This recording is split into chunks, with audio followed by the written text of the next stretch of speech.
தாய் தமிழ் உறவுகளுக்கு வணக்கம். விஜய்க்கு ஆதரவு இல்லை, சற்று முன் அறிவித்தார்.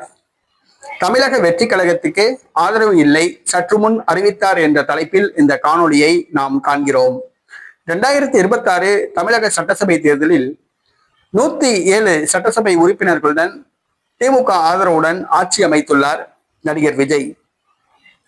நேற்று காலை 10 மணிக்கு ஜோசப் விஜய் முதலமைச்சராக பொறுப்பேற்றார். இன்று சட்டசபை உறுப்பினராக பொறுப்பேற்றார். நாளை பேரவையில் அவர் நம்பிக்கை தீர்மானத்தை கொண்டு வருகிறார். 117 சட்டசபை உறுப்பினர்களுடைய ஆதரவை அவர் நிரூபிக்க வேண்டும். 118 சட்டசபை உறுப்பினர்களுடைய ஆதரவை நிரூபிக்க வேண்டும். திமுக கூட்டணி கட்சிகள், அதாவது மார்க்சிஸ்ட் கம்யூனிஸ்ட் கட்சி, இந்திய கம்யூனிஸ்ட் கட்சி, இந்திய யூனியன் முஸ்லீம் லீக் கட்சி, விடுதலை சிறுத்தைகள் கட்சி மற்றும் திமுக கூட்டணியிலிருந்து விலகிய காங்கிரஸ் கட்சி ஆகியவை அவருக்கு ஆதரவு அளிக்கும் என நம்பப்படுகிறது. இந்த சூழ்நிலையில் தமிழக வெற்றி கழகத்துக்கு ஆதரவாக தான் ஓட்டு போட மாட்டேன், திமுகவுக்கு ஆதரவாகத்தான் ஓட்டு போடுவேன் என பிரபல பெண் தலைவர் கூறியுள்ளார். அவர் வேறு யாரும் அல்ல, பிரேமலதா. இந்த சட்டசபை உறுப்பினராக பதவியேற்றார். அவர் சட்டசபையிலிருந்து வெளியே வந்தவுடன் தான் நடிகர் விஜய்க்கு ஆதரவாக ஓட்டளிக்க மாட்டேன் என கூறினார்.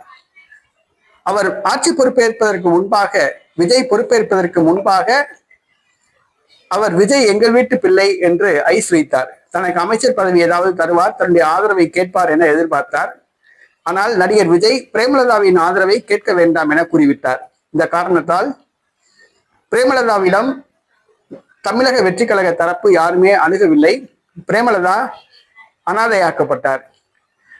அரசியல் களத்தில் அவர் கண்டுகொள்ளப்படவில்லை, புறக்கணிக்கப்பட்டார். இந்த சூழ்நிலையில் தன்னுடைய ஆதரவை கேட்காத காரணத்தினால், தனக்கு அமைச்சர் பதவி எதுவும் வழங்காத காரணத்தினால் தமிழக வெற்றி கழகத்துக்கு ஆதரவு தெரிவிக்க மாட்டேன், அவரை ஆதரித்து ஓட்டு போட மாட்டேன் என்று கூறியுள்ளார்.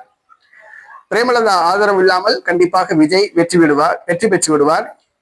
ஆனால் விஜய் குடுமி மு.க. ஸ்டாலின் கையில் தான், அது மட்டும் உறுதி. தற்பொழுது ஒரு ஓட்டை வைத்துக் கொண்டு கண்ணாமூச்சி ஆட்டம் ஆடுகிறார் பிரேமலதா.